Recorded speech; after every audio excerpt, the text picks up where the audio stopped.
Hello, welcome back for those of you that were with us this morning. Welcome to those of you who are joining us for the first time today. We appreciate the time you're spending with us, whatever time it may be where you are, morning, evening, afternoon.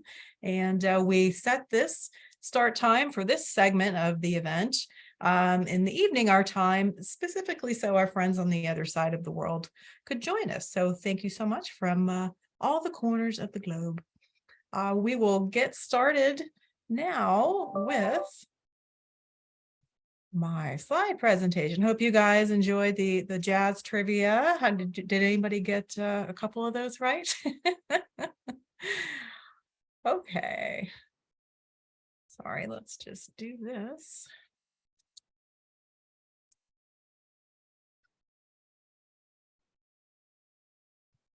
All right. And we're off. So welcome to the Global Community Solutioneering Summit. We have some exciting guest speakers for you today. I'm excited to dive into it. So first and foremost, want to thank our sponsors, Robots and Pencils, Microsoft, AWS, all of our friends at ASU Enterprise Technology, and the University of Arizona. I want to introduce you to the crew. Before we dive in, this is Terrell. Say hi, Terrell. Terrell is working in the background, making amazing things happen. So she's going to be live graphic facilitating, and we'll share out her screen so you can see what she's drawing. And for each speaker, she'll create a graphic, and that is something that we will share out on our socials and put on our website. So look forward to that. And we have Steph King and Laura and Sigrid. This is the team that put this together. So thank you guys so much for everything you do. So what's going on here? By the numbers, we have 31 speakers over all the segments of this event. Again, we had a live session this morning. We're doing this live session today, and we are going to do in-person sessions next week, Wednesday, Thursday, and Friday. So if you're in Arizona, swing by and join us. Let's get social. So you can find ShapingEDU on LinkedIn, Twitter, and YouTube just by searching ShapingEDU. We've got some amazing content on YouTube, including a series that we'll talk about a little bit later in this presentation. So if you haven't done so already, please download Whova. Whova gives you points for engaging with all the other conference participants and doing various tasks within Whova. So the person who has the most points by the end of the in-person event that we're running next week will get an Oculus. So get in there, get some points. And this is the 5th birthday for ShapingEDU. It was formed in 2018 when Lev Gonick, our CIO, and Sam Becker, the co-founder, brought 130 folks from around the world here to Arizona to surface the 10 biggest challenges facing education. So since then, we've grown to a global community of about 4,000 folks around the world. That includes education futurists, like our friend Sean that we'll be hearing from in a moment. We have educators, researchers, students, lots of other nonprofit organizations and volunteer entities around the world that are working to help lifelong learners thrive in the digital age. So thank you to the community and all that you do. And what better time for us to form a new alliance? We are now part of the Learning Planet Alliance, which is powered by UNESCO and Learning Planet Institute. So we heard this morning from Leonora and Olivier coming to us live from Paris, and we'll do a snapshot of what we talked about this morning a little bit later. So we have some ground rules here at this event and all ShapingEDU things. We ask that you be respectful, be empathetic, and be free. So let's have good vibes, folks. No Johnny Raincloud here today, okay? Let's just keep it positive and productive and forward thinking. And have fun. Let's all have fun together. So what is open innovation? This is a concept that we wholeheartedly embrace here at ShapingEDU, and it's really about including diverse perspectives as we try to make the world better and create free resources for educators all around the world to take back to their communities of practice to help all of our friends advance education in different ways. So who's around the table here? We have within the ASU community, we've got a lot of folks. We have 13,000 staff and 5,000 faculty that keep the clock running around here. And we've got about 140,000 students also that are part of the ASU ecosystem. We have global education leaders, like we heard from this morning, our friends in Paris. We have subject matter experts in various capacities focusing on different things. And we have change makers, anyone with an interest in improving education futures. So all are welcome. We welcome diverse perspectives, and this is a transdisciplinary community. So we don't just have folks from one particular college or one particular sector. We have a lot of different opinions and perspectives around the table. So our 6 C's, we have our culture, community, cultivation, collaboration, crowdsourcing, and content. We develop quite a bit of content. So please check out our snackable content cafe on ShapingEDU's website, which is shapingedu.asu.edu. And we have lots of video content on our YouTube channel too. So how do we fit into the ASU world? We are part of a university that is #1 in innovation in the US. So we take that very seriously, and we take our part in that very seriously as well. So what do we do that advances all things ASU? We engage globally. So we have folks, again, around the world that are participating in the community and helping us to create resources. So 2023, this is what we're focusing on. We have 5 calls to action. And we modify them a little bit every year, but our 5 calls to action for 2023 are AI for impactful teaching and learning, playful learning, playful pedagogy. We talked quite a bit about that this morning, and Betty will be here in a bit to talk to us about that as well. We're looking at digital transformation of learning environments. That's both physical and virtual. So we have some cool projects around that as well. Also talking about democratizing and decentralizing education paths. So non-traditional journeys are something that we're embracing. And we did talk quite a bit about self-actualization economy this morning, and we'll talk about that a little bit later as well. We're also looking at tech for good. So we're looking at the holistic wellness of learners and educators and how we can help everyone around the world take better care of themselves and those that they interact with on a regular basis. So what do? We're solutioneering. How do we solutioneer? We do a nice combination, a blend of futures thinking, which Sean's going to lead us through momentarily, and also design thinking. So we have a human-centric approach to how we address the issues that we're facing. We take the global community and look at continuous improvement, blend all that together, and we have solutioneering. So that's why we're here today. Our program pillars, we have our online community platform that will be launching on March 1st. Very excited to share that with you guys, so stay tuned for details there. We have a living annual report that we will launch at the end of this quarter, and that will be really a one-stop shop for all of the things that ShapingEDU is both working on and has produced and is creating. So our community experiences like the one we have here today and our global storytelling are also a big part of what we do. How are we going to tackle these projects? So this is our project, our Grand Challenge project process. We are ideating together today and next week. We take the ideas that come out of these events and then we create projects around them. We either create new projects or we supplement existing projects. And we're going to talk a little bit about projects that are out in the world from both our Learning Planet Alliance friends and our ASU Global Learning Futures collaboratives. So all those projects that currently exist, how can we help? Or is there a topic that isn't being addressed within that framework that we want to form a project around? So that is what we will solve by the end of this event. So what are we doing today? We are exploring new technology, what's on the horizon. We're observing what's working and what's not. And we're discovering projects within our partner network, and we're ideating project supplements or new project ideas. So what I ask of you guys as you're here spending time with us is to think about the problems and challenges that we're surfacing in a slightly different framework. So rather than just viewing them as problems and challenges, let's think about how we can create a how might we statement or question. So instead of saying this is bad, this is a problem, let's think about how might we advance something, create something, amplify something, share something that will help the global education community. So I ask that you think of that from all the things that we're discussing from that perspective.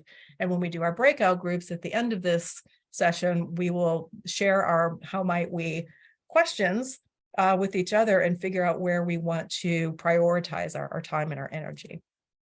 So here we are, running just a little bit behind, but Sean's gonna get on it, and we're gonna make it we're gonna make it quick. So we've got Sean talking to us about becoming a citizen futurist. We'll have Dagan, who is going to join us and talk about Web3. And we'll do, Ruben will give us a quick sneak preview of Education as Jazz. So that's where this theme is coming from. What can we learn from Miles Davis, who we learned a lot about during our trivia session just before this? What can we learn from Miles Davis about entrepreneurship? So Education as Jazz is what Ruben will speak about when he's here in Arizona next week. We'll then hear from Elizabeth Betty Yee, who's going to talk to us about playful learning. Then we'll talk about projects, how we're going to advance the work together, and we'll do that in our breakout rooms. So without further ado, we're going to kick it over to Sean. Sean, if you could introduce yourself, and when we start speaking, if everyone could describe yourself for our visually impaired friends, as well as your background. So my name is Stephanie. I am wearing a gray sweater and I have a somewhat gray background, so I'm a little blendy. I have brown hair that is quickly turning gray as the days go by. And I am of Western European descent. So with that, I'll kick it over to Sean. Great. Thank you. Thank you, Stephanie. Let me turn my powers here to share the screen.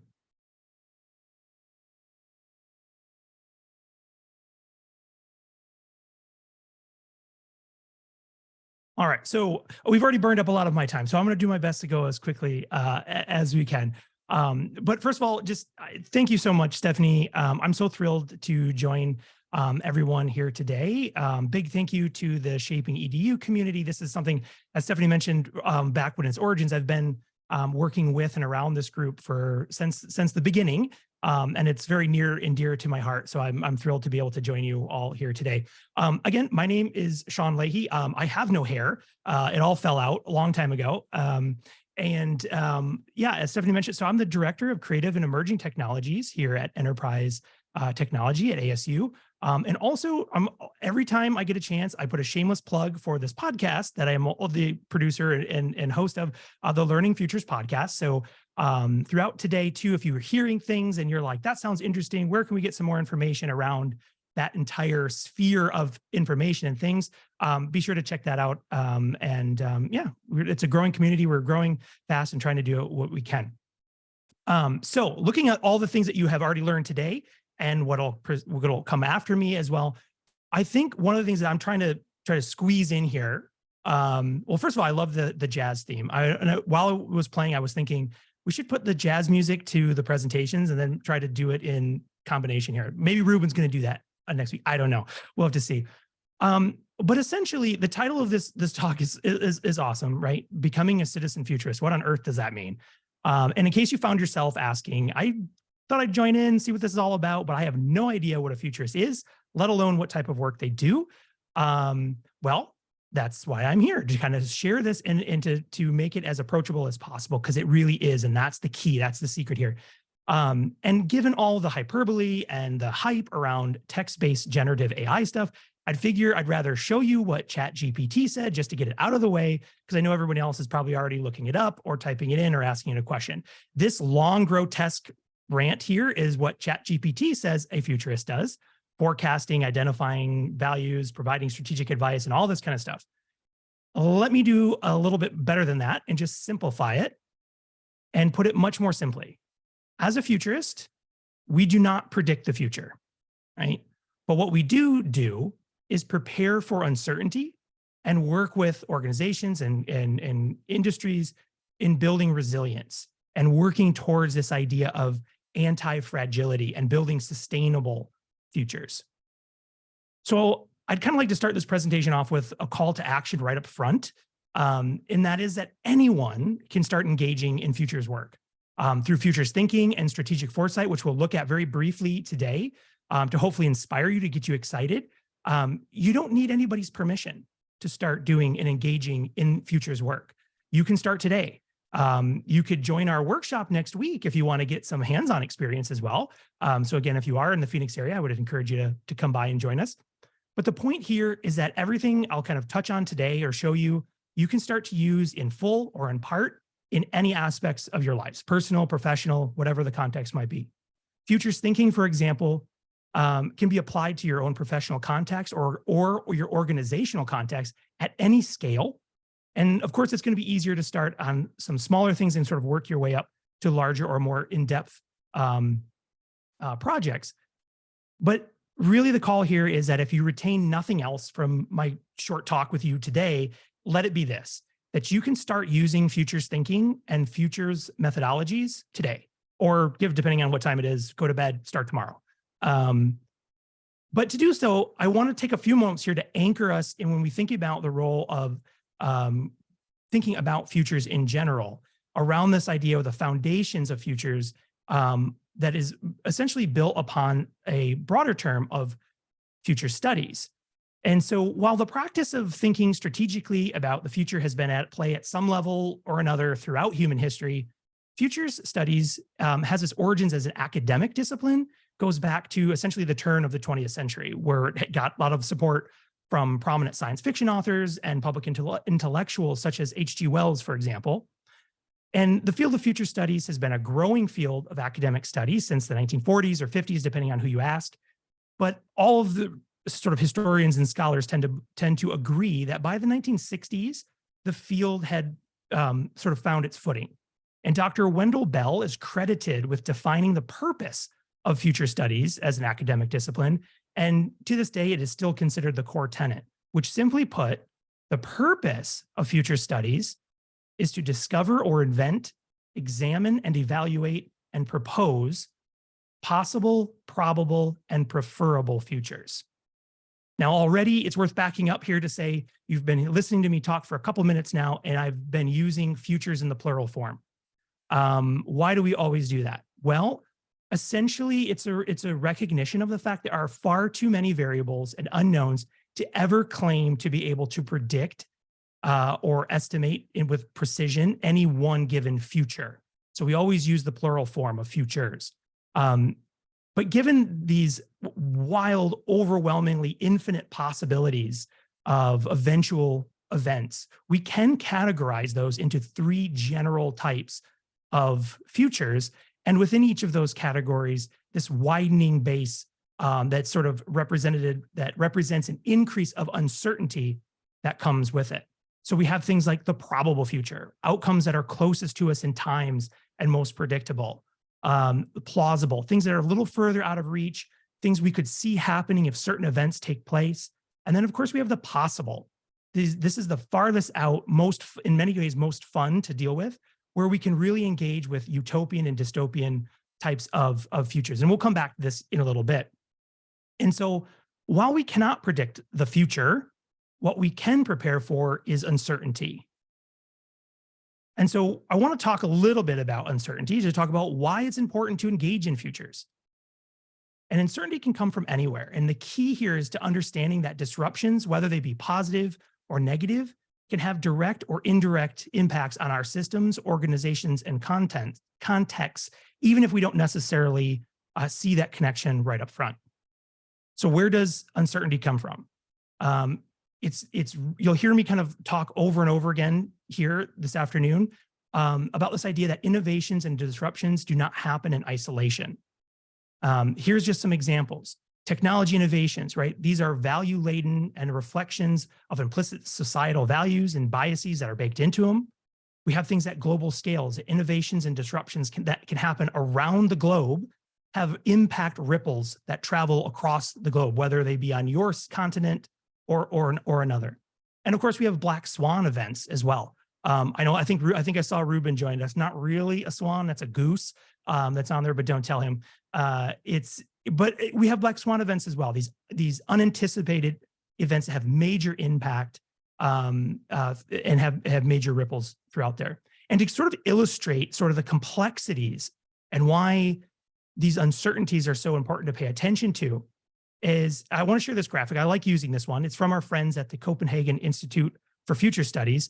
And it illustrates some of these complexities that as we think about where disruptions and innovations come from, we need to think about them from a global landscape of trends. These are commonly referred to as the global megatrends. And so while this can be very overwhelming at first, the key here is that it demonstrates the diversity of this landscape of where these different things can come from, and that these different sort of megatrends can cut across so many different sectors and work streams and things like that in different contexts. And that while innovations or disruptions in any one of these megatrends may have a direct or second order impact on your own organization or industry. This is a more simplified illustration that comes from the Future Today Institute that really helps visualize a higher level categorization of the sources of those disruptions, right? So while that other slide is a little overwhelming, it's a little dizzying, which is done as a intentional trick here to really drive home how diverse those megatrends are. When we look at this group, the idea here is that trends as we see them are subject to and a result of external forces that can move across multiple and sometimes even variable sectors, right? So nothing can happen in isolation. Again, there's that term, there's that phrase again, that things that happen in environment, the environmental source can have a direct impact or a second order impact on things like education or in public health. All of these things are tied together. I mean, we've just lived through many of these, right? COVID-19 pandemic, a global pandemic, and what impact did that have on education, on technology, on media, right? And so you can see very clearly now, having just lived through this globally, how a major disruption in one sector can have this ripple or crossover effect in all of these other sectors, driving home this idea that that technology, whether they be technology disruptions or otherwise, do not happen in isolation. But one of the challenges is if you looked at that previous slide and you're like, but how am I supposed to, I'm a professional, I'm a pro in what I do. That's normal, right? That we cannot all be experts in everything. So the trick is to learn to become aware of our surroundings in terms of these macro sources of disruptions, those megatrends, and finding other experts, listening to what they're doing, listening to what they're talking about, and starting to ask those questions of something is happening over here. I used a glib sort of joke about ChatGPT, right? That is, the news of that is everywhere. And so asking the question, whether you be in healthcare, education, or government, what does the new disruptions or innovations in generative AI, what are those going to have on my impact or my customers or my industry?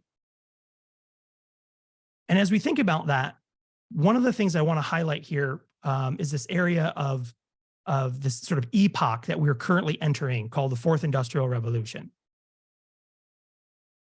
So one of the things that's really interesting about this for me and what I want to share with you all is that this is an era which will be officially defined by historians, but as we're entering it, we're sort of leaving the information age and entering in this era of the Fourth Industrial Revolution, which is marked by the convergence of digital, physical, and biological technology. So we will see things like artificial intelligence and machine learning, extended reality, Internet of Things, smart materials, nanotechnologies, transhumanism, retinal projection, quantum computing, the singularity, the metaverse, just to name a few. And with those technological innovations, they bring with them the potential to change our world in deep and profound ways. So it's important to understand that also when we think about this Fourth Industrial Revolution, how does it stand out from the previous three? And why does this care? Why is this prompting us to engage in futures work? And it's basically from the following three items here, that during this fourth industrial revolution, the potential for disruptions are at a scale that humankind has never really seen before due to these factors: the velocity, the speed at which the innovations can occur, the scope, the global scale of those potential impacts, and the system impact itself, the creation or disruption of entire systems. And it's these characteristics that are creating a volatile, uncertain, complex, and ambiguous landscape, right? So that we start thinking, well, how on earth are we going to tackle all this stuff? How are we going to take care of this stuff? And as we think about those disruptions, right, as we think about this growing era of technological disruptions, to keep in the forefront of our minds that technologies are not neutral entities. The increase in generative AIs, for example, again, coming back to something top of most people's mind, these are not neutral, right? They're value laden and can become culturally embodied when integrated into practice. And as we explore the first order and subsequent unintended consequences of those innovations and disruptions, they often yield the capacity to restrict or transform many aspects of our daily lives. And while it's often the case that as we analyze technology and engage in critical reflection with the impact of that technology on some system, like education, for example, it's imperative that we understand that disruptive innovations do not occur in isolation. Again, there it is, starting to recognize the theme here. But in many cases, those disruptions are only surprises for an industry or system that was not aware of those innovations on a global trend. They had not gone through this idea of futures thinking, of strategic foresight, to really be aware of how innovations in one place could impact another, and to really think about that. And so throughout the fourth industrial, as we're moving into this landscape with faster and faster cycles of disruptions and innovations, really essentially sort of three pressing challenges have really sort of come top of mind. The first being fair distribution, right? We've learned from the previous three industrial revolutions that, the benefits of those industrial revolutions, or the benefits of those technological change, are not traditionally distributed fairly, right? So again, how do we handle that? How do we deal with these issues of wealth and well-being having previously been unevenly distributed? How do we try to tackle and work to mitigate those externalities of risk, right? How can we protect vulnerable populations, which includes nature and our planet, and future generations from the unintended consequences of the decisions that we're making today? And of course, the human-led and human-centered challenge is that ensuring human values are respected and allowed to empower and not determine the human agency, right? So that we're using these technologies. Again, I'll just keep picking on ChatGPT since it's in the popular press. Everyone's quite familiar with it. Using a technology like that, how are we pressing and ensuring that it is empowering us, right, and not replacing or widening an existing gap that already may exist? Professor Klaus Schwab, who is the founder and executive chairman of the World Economic Forum and one of the foremost scholars on the fourth industrial revolution, has put out this quote, which I absolutely love to use, because what it really does is sort of stress the importance of preparing for the future, right? Given we just looked at a lot of these accelerating technologies and things that are poised to come, but why? Why does it matter? Well, and from, as he states, from the perspective of human history, there has never been a time of greater promise or potential peril, right? So as we think about these systems coming at greater speed, at greater scope, with the capability of completely disrupting or creating new entire systems, that we need to be participants in that and not just reactionary to things that come through. And so that's where we enter in futures thinking, right? So when we sit here and we think about, okay, so Sean just gave us this thing, and I hope I didn't scare anybody, but oftentimes people are like, uh-oh, this can't be good.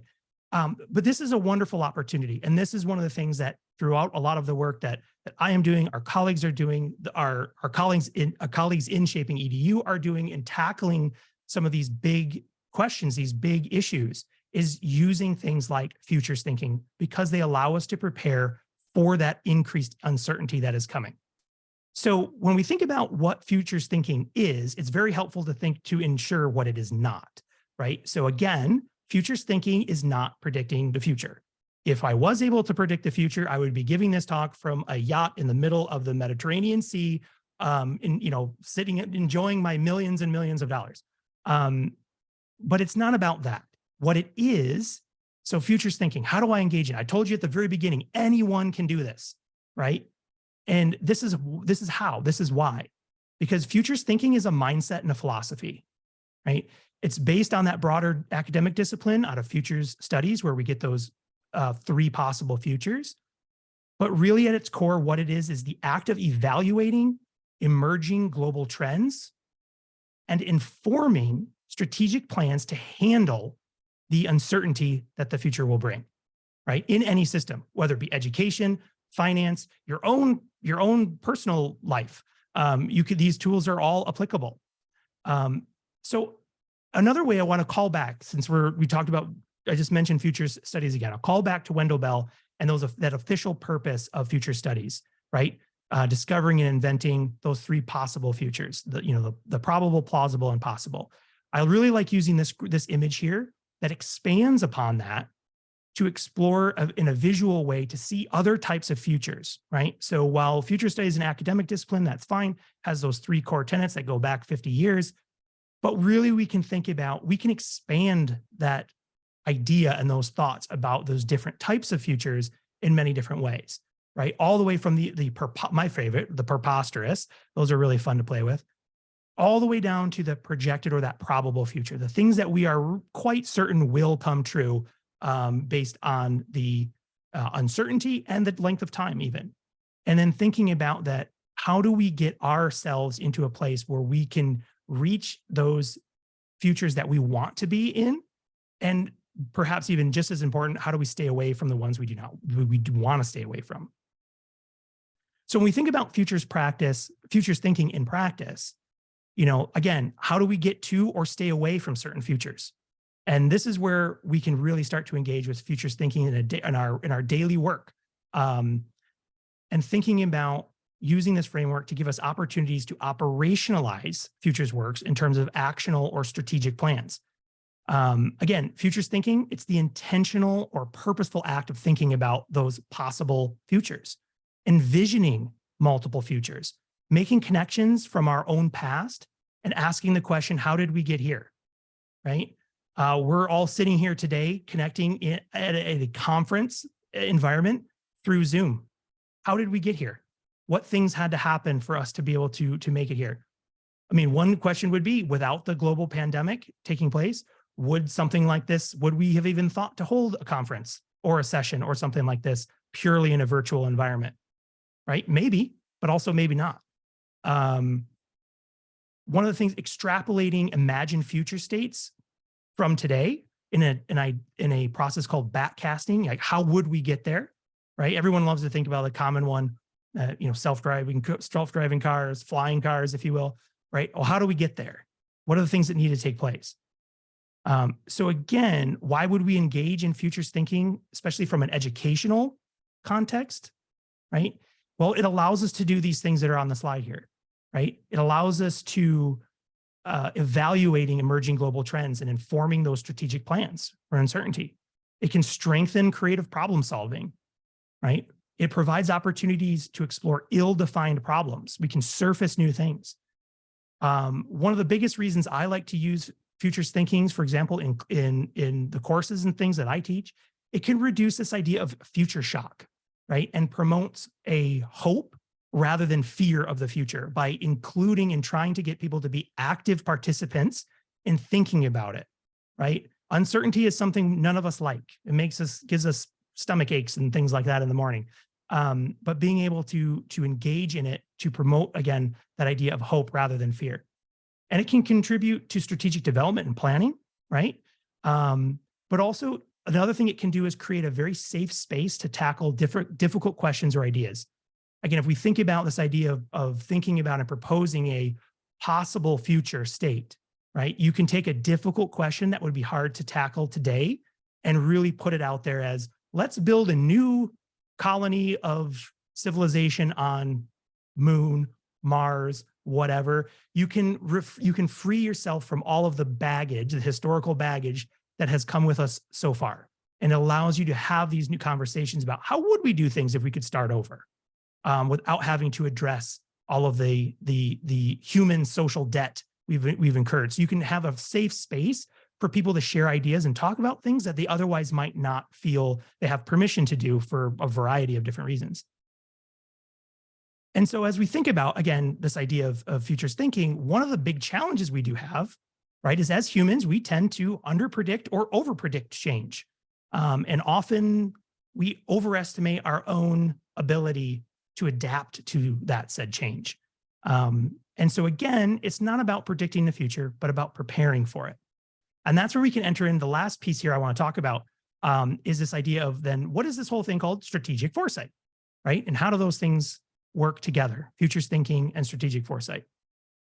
Well, as a note from Amy Webb, who is a futurist and co-founder and CEO of the Future Today Institute, she poses these 3 questions, and that if your leadership cannot answer those, that's a signal you are in essentially desperate need for some strategic foresight to avoid an external disruption or even an existential situation, right? So asking these 3 questions: what are the early warning systems for disruption? Do you even know? What are our escalation triggers for taking needed actions? So if something happens, do we know what to do? Do we know when this is a bad thing for us? And how are we making data-driven decisions about our futures and not just going off of gut reactions? And so that's where strategic foresight really comes in, again, which is an application of using futures thinking in practice, that it provides us an opportunity to have a professional application of futures thinking by applying an action-oriented plan and using toolkits to develop those strategic plans. Again, coming back to that idea of if we're just let on our own devices, a lot of times we over and under predict all the time. And so using things like a strategic foresight methodology can really help us sort of stay on task. So like I said, strategic foresight is a tool that helps organizations steer towards one of those preferable futures and hopefully avoid a potentially existential, probable, or plausible cause, future. So I want to share this with you. This is all free that you can go out to the web and get from the Future Today Institute. They offer a series of tools. They have 11 of them, I believe, available right now. They're open sourced, licensed under Creative Commons 4.0. So they're free to use and things like that. But there's 2 that I want to share with you real quickly. One is this idea of time, thinking about time differently.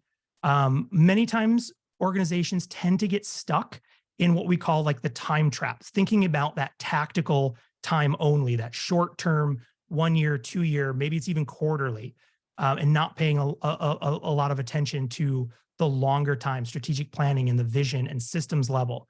So one of the real tricks that we do with futures thinking and strategic foresight is using these methodologies to get participants to start thinking about multiple timelines simultaneously and really working those to, again, try to raise awareness of if certain things happen way out here in the broad spectrum of the cone, systems level disruption or evolution, how do we what are the things that we need to do in the tactical or strategic near term to try to reach those goals or to stay away from things, to know if something happens, what are we going to do as an organization to either take advantage of that opportunity or try to mitigate those risks.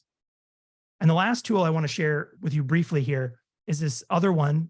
And these are previews also for next week. If anyone's going to be able to join us, we'll be actually getting to do these with our hands on, so to speak. The axis of uncertainty. So this is a wonderful tool. Again, anyone can use this, and you can start using it tomorrow if you would like. It's an effective tool for identifying risks and opportunities that allow us to confront them and inform strategic plans, right? So one of the nice things about these is you set opposing situations, right? So on the X and Y axis here. So for example, in this example that is on the screen here, you have a prolonged recession and a fast rebound of an economic recession. And then on the X axis here, upskilling, right? We focus on incremental improvements versus we push to gain new skills adjacent to our current workloads. And what happens is you end up with a very actionable element. It generates a 2x2 matrix that's very easy to read. It allows you to have first order, second order, and third order magnitudes. And it's a really great way to start to generate these short first draft kind of headline narratives about something, right? In education, we're doing this right now as we speak. Generative AI, Chat GPT, and technologies just like it. How is that going to impact teaching and learning? Axis of uncertainty is a great way to start to surface how we can think about those to take action. Because what they'll do is they'll start to plot out short plausible outcomes or impacts. So that could be good or bad, and provides indicators for us to be able to prioritize some of that action. And so as I wrap up here, just if you ask any futurist who's engaging this, right, what is the best time to plant a tree? Well, it was 20 years ago, but the second best time is now. And the same, I would argue, is true with engaging in futures work, futures thinking. The best time was yesterday. The second best time is today. So thank you very much for inviting me here and letting me talk at you for about 25, 30 minutes around becoming a citizen futurist. Thank you so much, Sean. And thank you for all those resources. Sean gave us a great mix of things to put into our daily practices. So we appreciate that. And as Sean said, please do come join us in Arizona if you are able next week. And Sean will be leading a workshop there. So it'll be good times for all. So with that, I'm going to quickly share my screen, and then we will kick it over to Dagan. There we go. Dagan Bernstein, come on down. Dagan, I met through the Ed3 DAO, and Dagan's going to talk to us a little bit about Web3. What is this Web3 you speak of, Dagan? And if you could introduce yourself by introducing your visuals for our visually impaired friend, that would be fantastic. Awesome. Thank you, Stephanie. Yeah, I'll go ahead and do a screen share so we can jump in.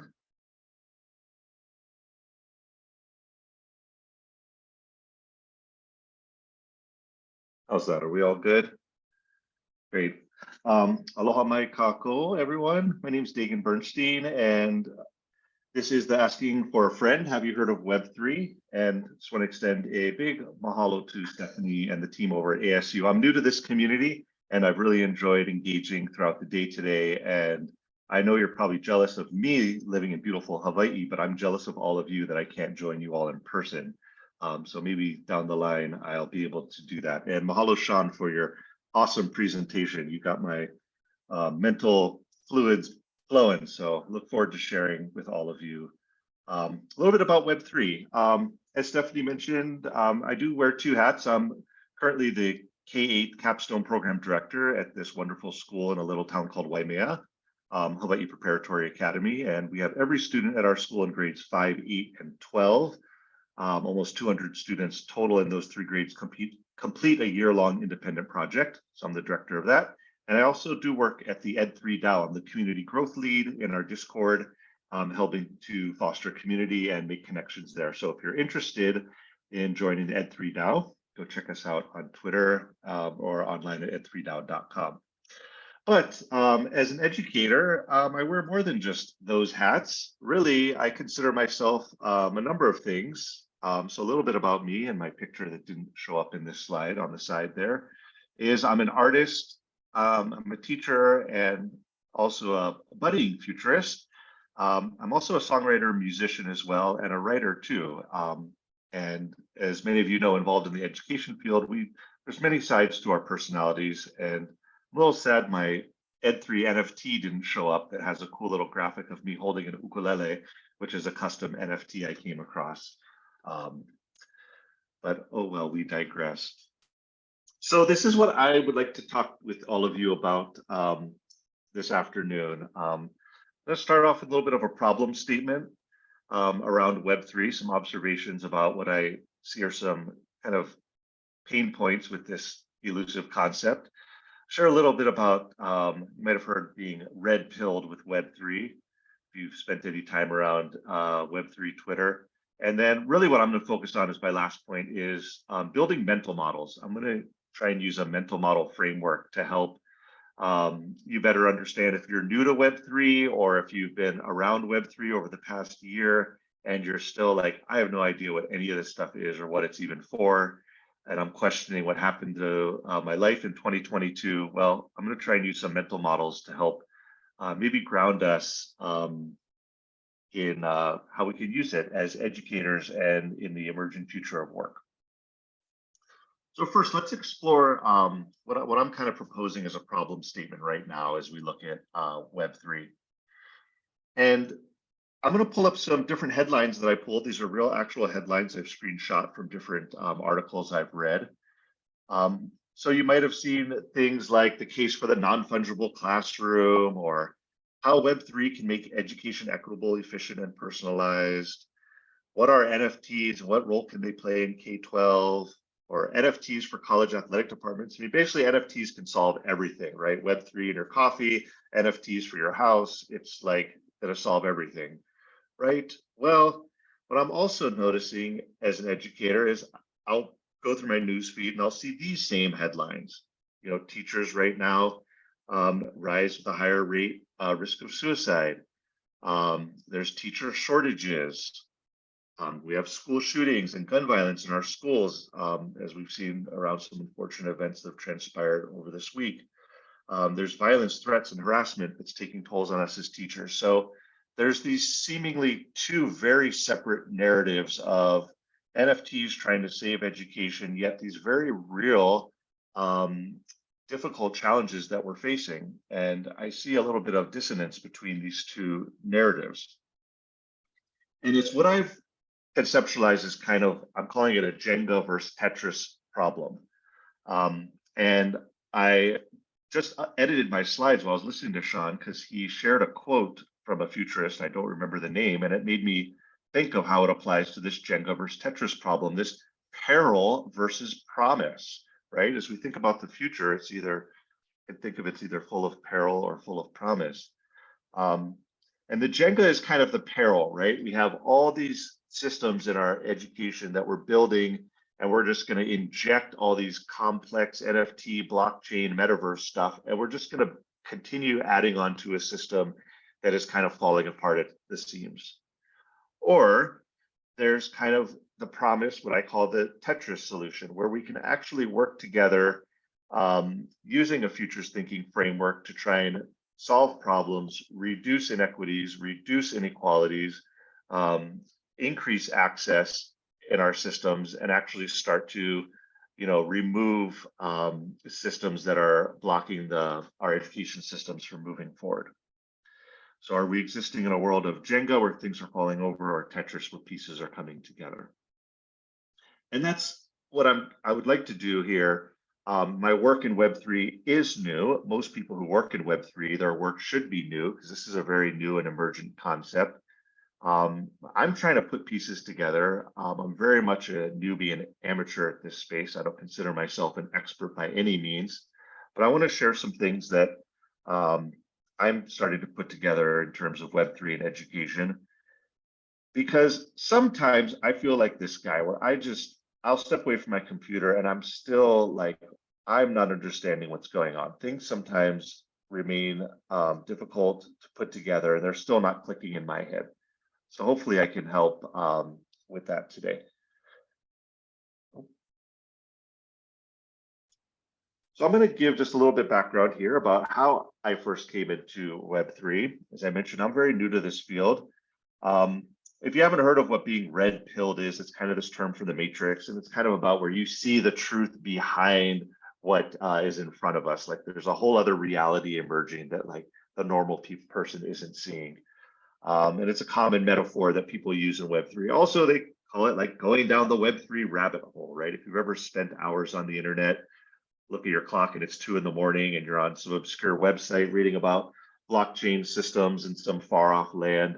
Well, I've been there too. I've gone deep down the Web3 rabbit hole.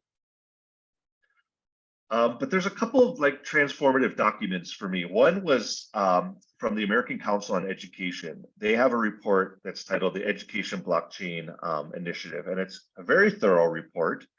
And for me, it was very informative and helpful and insightful to look at the ways that blockchain is being used and can be used in our education systems.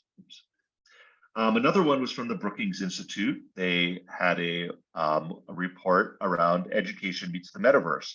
And this was a very interesting and research-based exploration of how immersive learning is going to start being implemented in our schools from K-12 into higher ed. And that report, I believe, came out February 2022. And even just in a year, we've seen tremendous strides in immersive learning in our schools. So those were two pieces that I read that were really impactful on me. And again, they helped me put some ideas together, but it's kind of this circle of thinking where I'm also going, well, I still don't get it. I still don't get it, okay? So that's where I realized we need solid mental models to help us understand this very elusive, these elusive concepts. So I'm going to share some mental models with you. So just a real brief background on mental models. These are really just representations of some domain or situation that supports understanding, reasoning, and prediction. And that's from a journal on psychology of mental models, right? Supporting understanding, reasoning, and prediction. So these mental models can be very effective for doing this. So one, they're reasoning about situations we have not directly experienced, right? Not all of us in education have actually worked on the blockchain or interacted with NFTs or been in the metaverse. So we need these to just help us understand things we've never done before. Sometimes we just want to simulate the behavior of a system. These can be very costly, complex systems, and we don't have the actual capacity to implement them. So I just want to simulate them. Or finally, we just want to build some real basic generalities or create analogies from experiences that people have. Maybe people have existed in the Web3 ecosystem, and mental models can be analogies that they can bring to people to help them better understand them. So mental models in Web3. So why do we need these mental models in Web3? Well, this is a graphic that I came across that's like an infographic of all these different terminologies. And this is really a huge problem in Web3 is these terms that are used that really don't make sense. Seed phrase, non-fungible tokens, crypto wallets, what's utility, staking, airdropping, like roadmaps, all this stuff that like any new emergent technology, there's a whole set of vocabulary that comes along with it. And a lot of times it's really hard to decipher what it means. And it's hard to engage with communities in Web3 because none of this stuff actually is connected to any technology that you've used before. And this is something that someone might have already come up with this. I just came up with this term on my own of jargon gating, right? This idea of controlling access by using special words or expressions that are difficult to understand, okay? And to me, it's a huge problem in this space, and especially for me, who's, I'm just a K-8 educator here. I'm working with fifth graders one day, and I'm in a Web3 Twitter space the next day, and there's all these big Web3 words, and I feel very disconnected. I feel talked over. I feel I'm not part of these communities, and it's frustrating for me. And it seems like part of it is essentially to just control access to these ecosystems. And we definitely saw that in 2020 through 2022 with the emergence of crypto investing and the big speculation and subsequent crash around cryptocurrencies. So I'm going to walk you through 3 different mental models for 3 different kind of fundamental core concepts of Web3. And one of those is blockchain, and I'll use game theory as a mental model. The second one is NFTs, and first, obviously, I don't know how to spell, first principles thinking.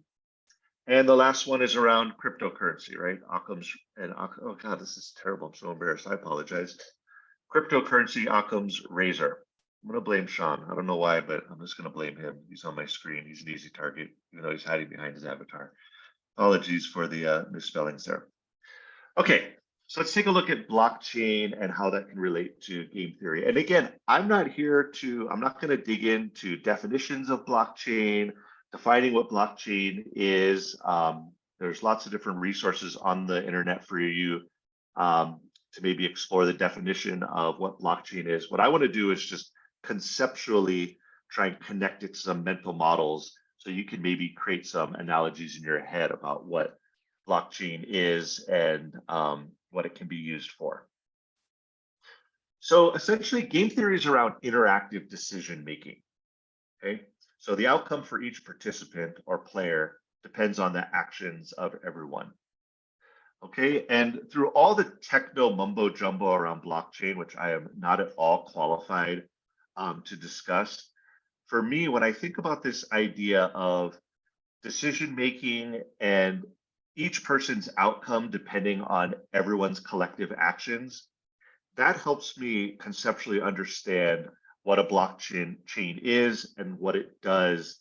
And it helps me simulate in my mind how it would actually work and operate outside of the technical components of it. I'll leave the technical parts to someone else. But for me, I can make a more deeper personal connection to blockchain when I think of it about its interactive decision making. We all have to come to an agreement and a consensus and sign off on some sort of action. Okay, that's something I can wrap my head around. You might have heard of something called the prisoner's dilemma. Okay, and I'm not going to talk too deeply through that, but it's a kind of well-known story or theoretical framework. And it's essentially about collective decision making and how two individuals to problem solve a situation or to strategically decide and come to a solution, each person's decision is going to affect the other person. So that's a good way to conceptually imagine how blockchain works. So what could this be good for, specifically in education? Well, authenticating credentials, having an agreement from different groups, different schools, different organizations around a credential. You can use the blockchain. Maybe you would like to store syllabi or coursework. You can use the blockchain.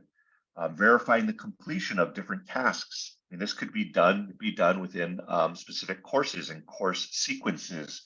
There are Web3 course sequences that are emerging where they're being stored on the blockchain. And the way that each task is verified is when a block is added to a blockchain. If you've ever done an online course and you just click through the video so it gets to next and it says you completed that course, well, the blockchain is able to authenticate that on a shared ledger versus just on your internet browser. And finally, blockchain can be used for some sort of decentralized sharing or even storing of information. If you have a certificate or a certification and it's on some server at a university or school, it's hard to access, distribute, and give that certificate to another school. Well, a blockchain can operate as a decentralized ledger where that information could be shared amongst a variety of parties. Okay, so let's move on to NFTs and first principles. And again, NFT is probably the worst term, non-fungible token. I still don't know what that means, what it stands for, or why they chose that. I've never referred to anything as being fungible or non-fungible. So let's break it down. What you're looking at is a piece of art. Actually, it's a digital piece of art by a pretty awesome digital artist. And this artist is able to sell, distribute, and monetize their art using Web3 technologies. So this is a quote from the Harvard Business Review on NFTs or digital tokens. And it really gets to the first principle behind why NFTs are part of the Web3 ecosystem. Before someone can buy a good, it has to be clear who has the right to sell it. And once someone does buy, you need to be able to transfer ownership from the seller to the buyer. So when I talk about first principles, I'm referring to like kind of what's the basic human exchange relationship that we've had and we've engaged in as humans for hundreds and thousands of years. Well, what is this item? Who owns it? How do you have the right to sell it? And how are you going to transfer that ownership and determine its value from the seller to the buyer? And how does that buyer now become the seller and possibly transact with another future buyer? Okay, it's as first principles is helpful for me to understand NFTs because it really just comes down to how do we deal with these now digital items and these digital goods that we have.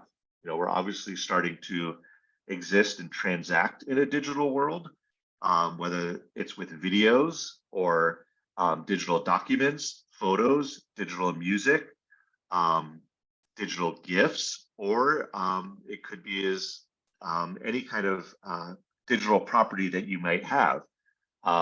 We need some sort of technology to be able to verify who owns it, what it was exchanged for, and how to attach some sort of value to it. So once I step back from, you know, all the pop culture baggage around NFTs, I'm able to imagine them as simply it's some sort of digital good, it's some sort of digital token or item, and I need to determine who owns it and how it's going to be exchanged to someone else for some sort of digital token. And that's really what first principles thinking is about with NFTs. Okay, so what is this good for? And specifically, again, we're using an education lens. Well, proving ownership of student work. You know, students are building, creating, and existing in a digital world. This could be even a TikTok video. I mean, if a student created that, how do they prove ownership? How do they transact? How do they move or accept monetary exchange for a digital item that they created and that is their property? Or for professors and academics preserving research data, how can that be used as a tokenized item that can be exchanged monetarily across different systems?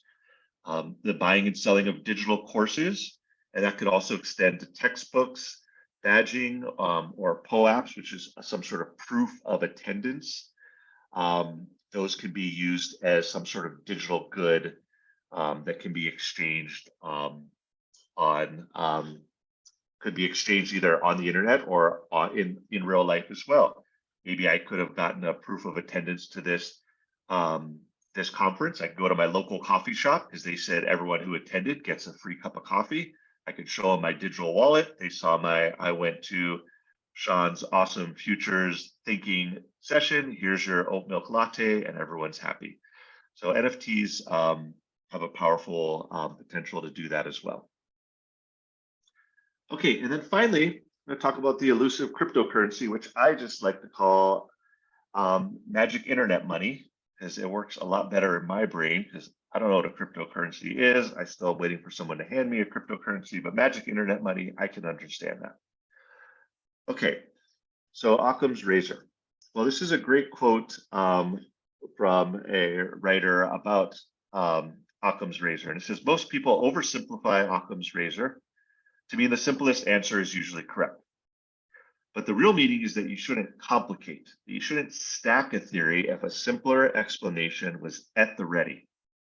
Pare it down, prune the excess.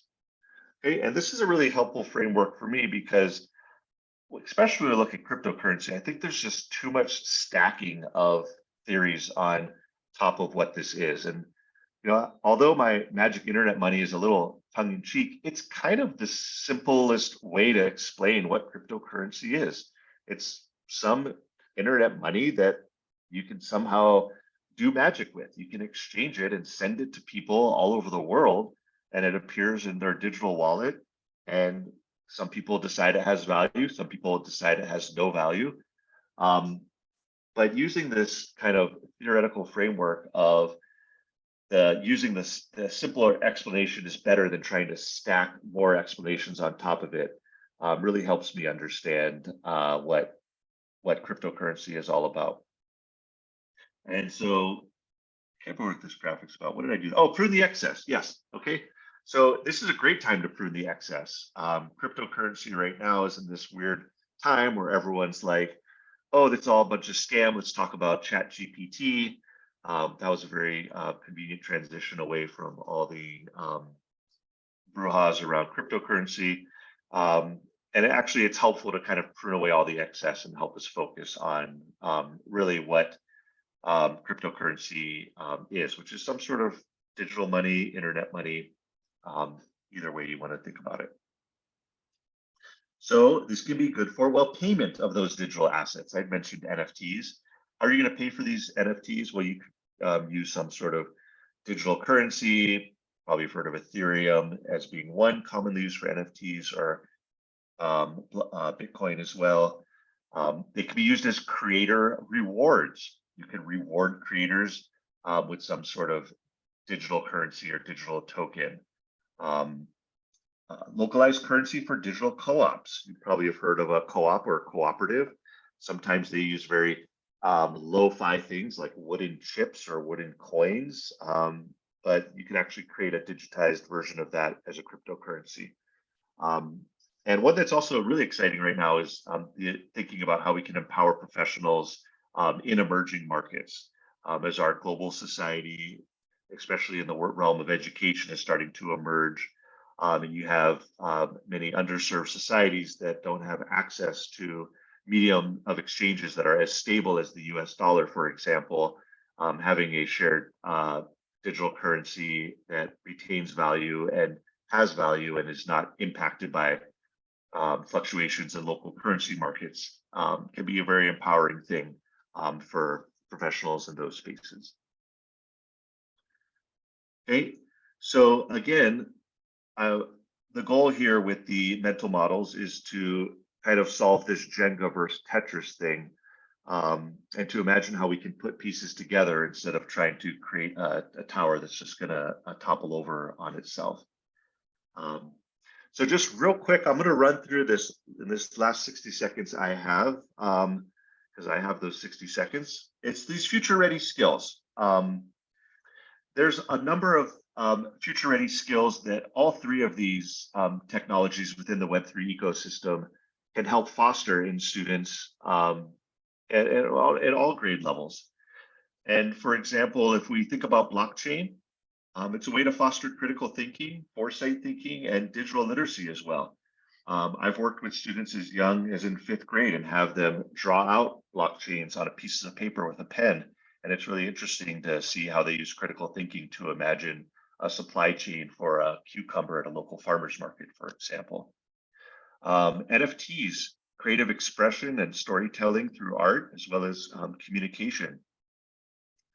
And cryptocurrencies, problem solving, adaptation, and also entrepreneurship are all great skills that can be fostered through cryptocurrency. So mahalo nui, thank you so much for allowing me to share about my experience in Web3. Like a lot of people have shared, I love to connect. LinkedIn is a great place to find me at Dagan Bernstein, or on Twitter at Dagan Bernstein as well. And as I mentioned, I'm a member of the Ed3 DAO, and we're always looking for educators and people passionate about education to come join us. I hope you learned some from this presentation, and I hope it helped you understand Web3 a little better than maybe you had felt 30 minutes ago. So mahalo again, Stephanie, for allowing me to share, and mahalo to the ASU community for welcoming me here to your conference. Thank you. Thank you so much, Dagan. We appreciate the insights around what Web3 is, and I definitely encourage you to go check out the Ed3 DAO, which I put a link to in the chat. So pop in there. Most of the interaction there happens in Discord. So if you're not familiar with Discord, Baptism by Fire, get in there and and check out the Ed3 DAO. So I'm going to kick it over to Ruben now. Ruben's going to give us a sneak preview of his Education as Jazz talk. Just a few minutes with Ruben, and then we're going to kick it over to Betty, who's going to talk to us about playful learning. So Ruben, over to you. Thank you, Stephanie. So good morning, afternoon, or evening, or night, wherever you are. It's really a pleasure to be here. For those of you who are going to be in Arizona next week, I'm going to have more time to be with you. So I'm not going to be greedy tonight. I just want to give you a few hints of what I'm going to be talking about. And first of all, let me thank Sean and Dagan for setting the stage. In particular, Sean really set the stage really clearly for what I want to say, with the goals of future thinking. In other words, prepare for uncertainty. Why are you preparing for uncertainty? Well, because you want to develop in the face of change, in the face of black swans, in the face of unexpected events, you want to develop anti-fragility. Now, remember, for those of you who haven't heard Sean or me or other people talk about this, anti-fragility doesn't just mean, hey, you made it out the other end and that's it.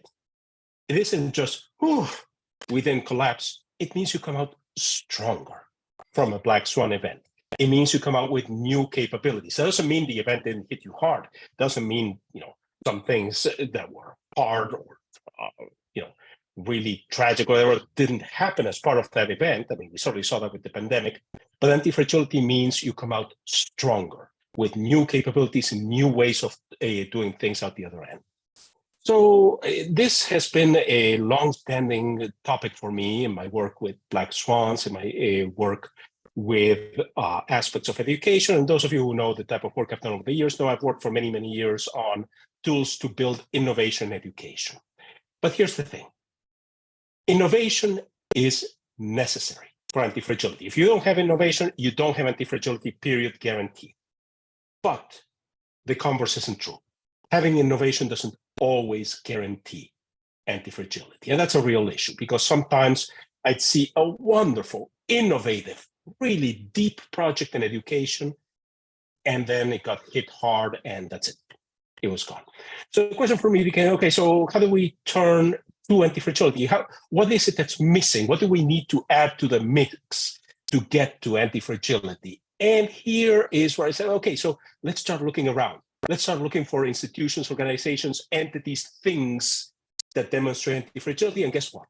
Jazz enters the picture. Why does jazz enter the picture? Because it's a musical genre that doesn't stay still, okay? It keeps moving and it moves fast. And what's more, it survives. It's not the kind of thing where you say, yeah, that existed from this date to this date, and after that, nobody ever composed in it, or nobody ever played in that. Jazz is anti-fragile by nature. Jazz has had this long, evolving, and still ongoing, still very much alive trajectory, sometimes with huge audiences, sometimes with niche audiences, sometimes in the popular eye and sometimes not. But it keeps on going, it keeps on surviving, it keeps on innovating. And that's the other thing. Jazz has never stood still. And you'll hear me say more about that next week. So jazz is anti-fragile, great. That by itself will give me a great, powerful metaphor. And those of you who were with me last summer at the ShapingEDU conference know I spoke about science fiction as a metaphor. And science fiction as a metaphor is powerful, allows us to think in different ways. And if we could just get out of jazz, that would be great. But we can do more. And it turns out that during the pandemic, courtesy of a trio of Swedish friends, Benson, Birgitte Starne, and Roland Williams, we worked on research. And in particular, Albert and Birgitte have developed a whole model, which I'll talk about next week, around the idea of intrapreneurship. And that's another piece that goes click and fits the whole puzzle. Because suddenly you start to say, well, what do you need to build anti-fragility? And the role of the entrepreneurship is crucial. What's an entrepreneur? An entrepreneur is an innovator that mediates change within an institution. And that's crucial. And guess what? The structure of the entrepreneur is also central to what's going on in jazz. That's why I'm going to be talking about Miles, because you know what? Miles was an incredible innovator in jazz, brought huge new ideas to the table over and over and over again. But he was also an entrepreneur in that he mediated this type of innovation within the institution of jazz as a whole, within the recording industry as a whole, and he himself benefited from the work of other entrepreneurs. So that's a second aspect. So not only are we looking at jazz as metaphor, but we look at jazz as exemplary of certain structures that then we can bring to learning, to education, to making it anti-fragile. And finally, so we have a metaphor, we have a structure. The last thing I'm going to be talking about is saying, okay, once we have this, we can talk about practices. Building practices and learning, building practices in education based upon the metaphor of jazz, but also the structures of jazz and the structures of entrepreneurship. And I'm going to be also talking about then how some new tools enter the picture. So to wrap up, let me just show you one tool that I've been using, one little thing. I apologize, I didn't describe myself at the beginning. I should describe myself now. I'm a Latino male wearing a gray shirt with a red vest and a rather largish beard. But in particular, I'm sitting in front of a background right now, which is a photograph of a coffee shop, not where I am really. I'm sitting in front of a window really, but let me show you one thing that I've been doing using AI generative tools, in particular, in this case, Stable Diffusion. I've been exploring ideas. I've been exploring ideas for what anti-fragile structures, given the challenges that we face in education, could look like. And in particular, I'm thinking about anti-fragile learning spaces. So let's see. Here we go. I think you can see it now. This is one of my explorations. If we need to deal with climate change, we need to work with buildings that can be anti-fragile in the face of that change. We need to explore ideas for buildings. We need to explore ideas for those changes. And this particular building here exists nowhere in the world. It was built through interactions with Stable Diffusion, bringing in ideas from solar punk thinking, from Gaudi, and many other sources. And that's the type of practices that we'll be talking about. So we'll also be talking about how we build practices for education that jam, just like I'm jamming here with generative AI, just like we can jam with each other, and just like I'm hoping we're all going to be jamming together next week in Arizona. So that's it for me for this evening. Thank you all for your time, and I'm really hoping to see as many of you as possible in Arizona next week. Thank you. Excellent. Thank you so much, Ruben. We're very excited about jazz and what we can learn from it. And we, at our kickoff party next week on Wednesday, we have a live jazz trio. And we also have a live poet and a food truck, and we're going to paint a paint by numbers mural together. So we are excited to get together once again for the first time since 2020. So with that, we're going to kick it over to Betty from Mary Lou Fulton Teachers College, who's going to talk to us about playful learning. Welcome, Betty. Thanks so much, Stephanie. Let me get my screen up here and let's see. Slideshow. So come on, folks. Slideshow. There we go. So many provocative ideas already tonight. I'm feeling kind of overwhelmed myself. So hopefully what I have to say will be fairly brief and, you know, a little bit more maybe lighthearted. So I'm Betty G. I'm a Western European woman with brown but graying hair. I'm wearing a green sweater, black shirt, and I'm in front of a Zoom background with a window that backs up onto a pasture that's clearly not Arizona because it's very green.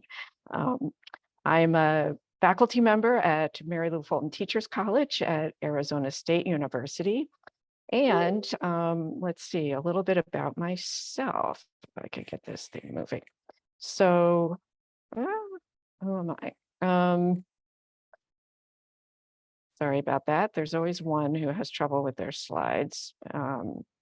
So I'm also now an associate dean, and I do a lot of work with faculty. So on the left, I'm there with a number of our assistant professors or associates who became associates recently. And I also live with my husband and a number of other living beings on a couple acres in rural Arizona. You can see here, there's Pan, one of our donkeys. We have chickens, sheep. You can see here Rosie the goat, who is unsuccessfully trying to get Kiki the pig to play with her. So I don't know how many of you are familiar with goats or who have had your own goats, but they are probably the most playful creatures I have ever encountered. So if you want to get a good dose of play, go for goats. They're amazing. So pigs, not so playful, but that's another story. So I had the pleasure of meeting Stephanie, in the last couple months, Stephanie, very recently. And I'm so excited to learn more about ShapingEDU and the 5 challenge areas, in particular, playful learning. My own background includes about, hate to say it, 20 years working on topics related to games and learning. I've been interested in particular in topics ranging from women in games, particularly video games, intergenerational gameplay, and how that can help bring families together and the kinds of mutual learning that they can engage in. And more recently, I've become particularly interested in how making games can offer opportunities for learning. So I've had a long history with this, written a few books, and continue to be sort of amazed by the kinds of learning experiences that not only are made possible by games, but that learners make possible for themselves through games. So I don't have a lot of time, and I thought that maybe I was preaching to the choir in terms of trying to make a case for playful learning. So I won't spend time on that now. I just have a few sources. I've been excited to see just how much interest there is now and how much work is being done around the topic of playful learning, both for adults as well as children. So everything ranging from playful learning landscapes, which is a really cool project that's trying to look at how to infuse play and learning throughout communities. A book that was recently recommended to me by one of our faculty who actually draws ideas. This is Let the Children Play, from this book for his work with school administrators, which I think is interesting. Stephanie recently introduced me to Professors at Play, and their recently released playbook, which is full of great ideas for incorporating play into higher education. And another favorite of mine, a book by Eric Zimmerman, who's a fabulous game designer, called The Rules We Break, who has loads of concrete examples of games and gameplay that you can use to prompt different forms of thinking about design and design thinking, etc. So I'll refer those to you and to, or I'll refer you to those and other resources. So what I'd like to do tonight, I was thinking about my own experiences with games and playful learning. And I thought I would organize my comments around what I'll call some reflections or provocations as we're thinking about playful learning and the future of playful learning. So one question or provocation is, where's the play in playful learning? Another is, where's the learning in playful learning? A third is there a dark side of playful learning? And last, how can playful learning help us reimagine our future, which is obviously a core theme here, and not to play on words too much, but how can it help us be game changers as we're going forward? So, so first, what I'd like you to do is, in the chat, quickly, what are some of your favorite games? Quickly think about it. If you can post them in the chat, that would be great. Come on, folks. I know you're there. Wake up. Nobody's posting in chat. Time is running out. Dungeons and Dragons. Okay, come on, folks. Okay, here we go. Keep going. Think about it. Favorite, a lot of D&D here. Ooh, House on the Hill, Ticket to Ride. Okay, great. Keep going. As you're thinking, I'm going to go to my next slide, and that is, how many of the games that occurred to you are educational games? I'm not sure I see any. Anybody thought of an educational game? Oh, they all are. Okay, Tom. Okay. Yes, just because a game is not explicitly educational doesn't mean that learning doesn't take place. And in fact, sadly, I think what we found over the last 20 years is that educational games often are not actually the best games for learning. It's very difficult in many ways to marry overtly educational goals and games without a real change in mindset, particularly on the part of educators. So, so often educational games have been described as chocolate-covered broccoli, sort of a game layer over content to try to make it more fun. So I've long been interested in what really makes games playful. And I guess a key point is that not all games are playful. Not all games are fun. So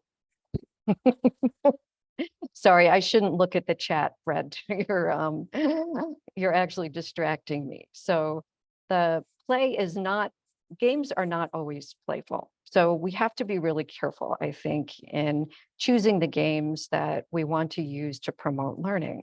Another issue is that games, different kinds of games are fun for different people. So not everyone is going to find the same game to be fun. So even if it's a well-designed game, it's not necessarily going to be one that everyone's going to want to play or be comfortable playing. Does anyone recognize this screenshot here? This is from a game that was popular a number of years ago now, millions of players. World of Warcraft, yes, a massively multiplayer online role-playing game. I was an avid player of World of Warcraft for a number of years and used it with students in some of my classes. I've had the luxury of, oh, okay, Chloe. Okay, so we've got some familiarity with WoW here. So I had the good fortune of being able to teach courses on games and learning and courses involving video games, actually at the graduate as well as undergraduate level.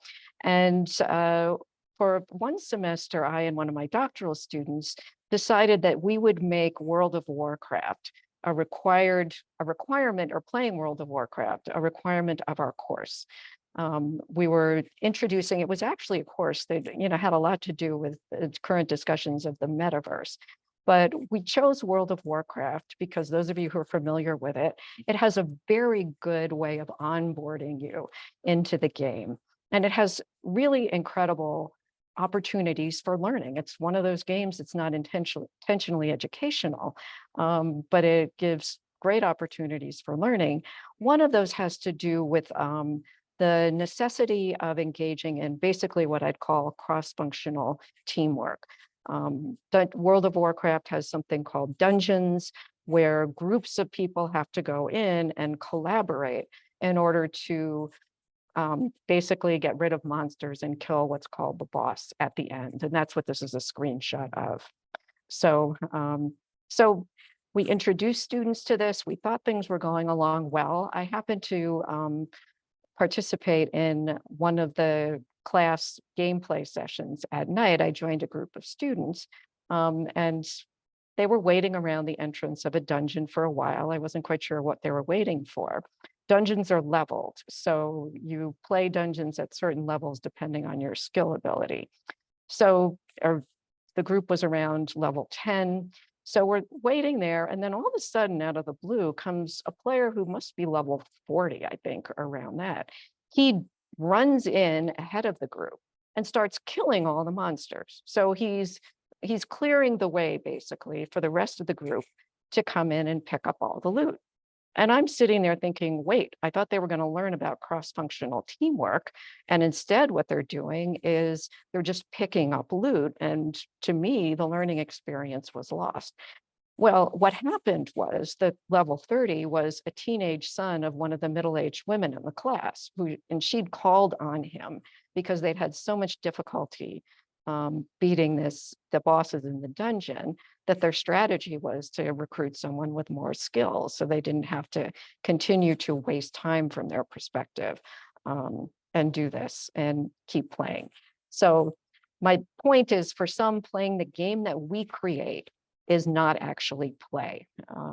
And that example really brought that home to me. And kind of returning back to what play is, part of, I think, what we need to keep in mind, how play is a mindset in that it's how we frame our experience. So one experience for someone might be playful, for another, it might not be play. And that play also is a relationship. It's a relationship between players and the world, including the institutions that they're in, society, and culture. So all those contextual factors will play a role in the kind of playful experiences that people have. So another question, where's the learning in playful learning? I also played around with ChatGPT, who gave me this response when I asked what playful learning was. And one of the things that stood out for me, and I think ChatGPT reflects a lot of the common perspectives out there on topics, was the emphasis that playful learning has to do with having fun. And no doubt, fun, engagement, motivation is an important part of playful learning. But I think we do playful learning a disservice if we don't think, yes, Tom, actually ChatGPT is playful learning on both sides.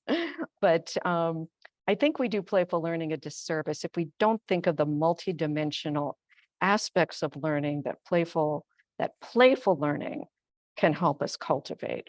So that's doing, learning how to engage in new practices, making new meanings of the world, becoming different people, playing with identities, and belonging, playing with new relationships. I think all of these are important dimensions of learning that we need to pay attention to. The screenshot there is just of a game called based on Tony Hawk. I must confess I got very addicted to this game. I did not, though, go out and try to skateboard, but it gave me a real new appreciation of skateboarding culture, why people might be so engaged with skateboarding culture, and introduced me to some of the language of skateboarders. So, but more about that another time. So I'm close to running out of time, and I just want to say a few more things. I guess I have lots more to say about playful learning than I anticipated. One of the things I mentioned at the beginning is I've been very interested in what players do around the game and how those promote learning. And I wanted to introduce this idea of the metagame, which is a game based on exploiting the rules of some other game at a higher level than simply playing the game normally. So this is something that's been quite common in gamer communities.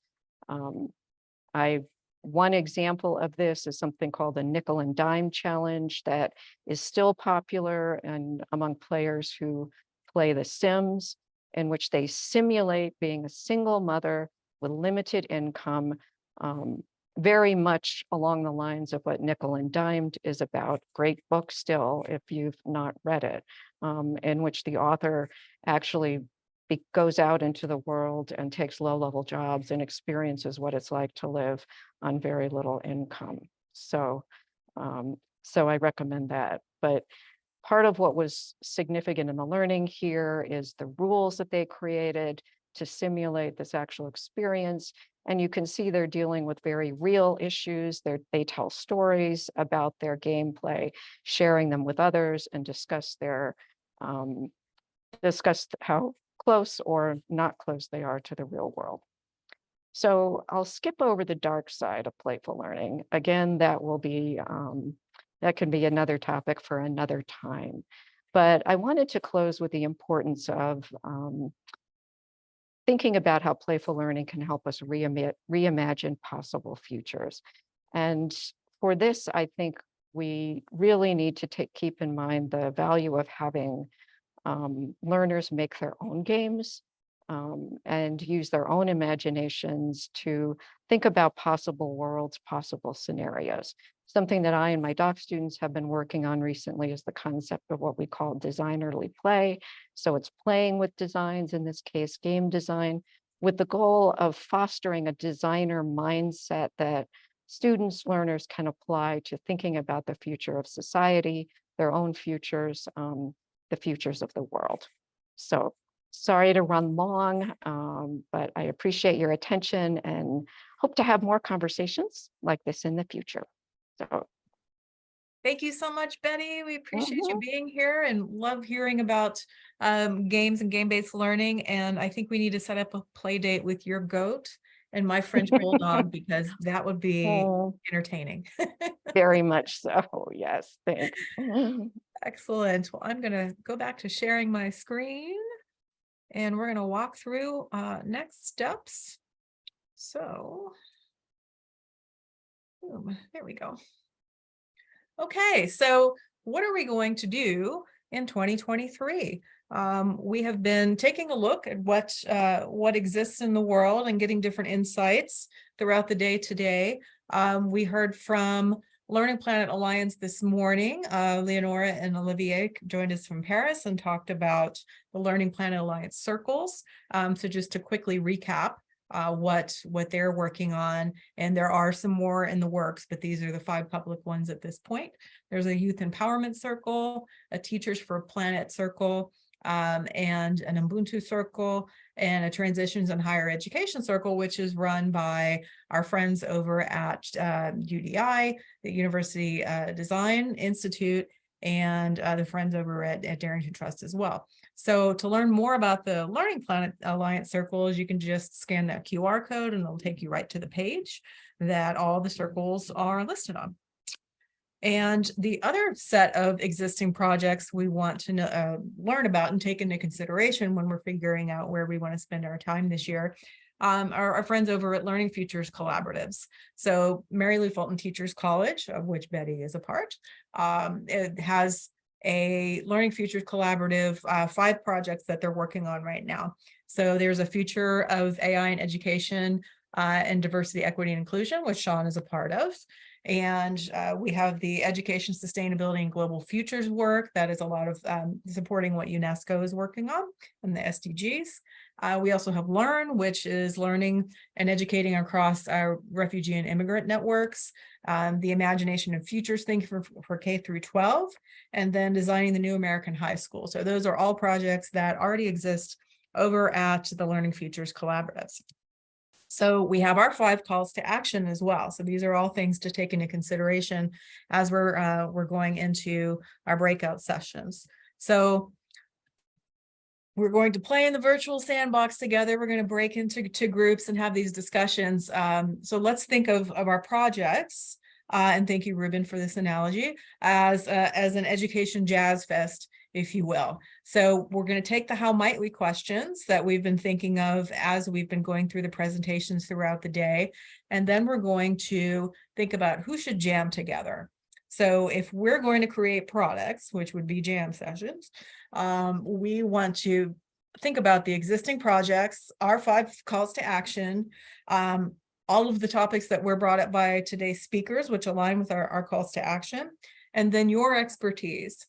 So with that mix, where should we really be focusing our energy? And I took a little inspiration from Clarin, who had some really cool Dolly 2 images in her presentation this morning. So with that, how might we? That is what I want you guys to come back with when we come back from our breakouts. So I'd love for you guys to discuss how we're going to, what you think the best use of our time and energy is this year as we start looking at our project cycle to kick off in March. So with that in mind, Laura is going to randomly assign folks into breakout sessions. So we'll pull you back in about 15 minutes and we'll see you in a bit.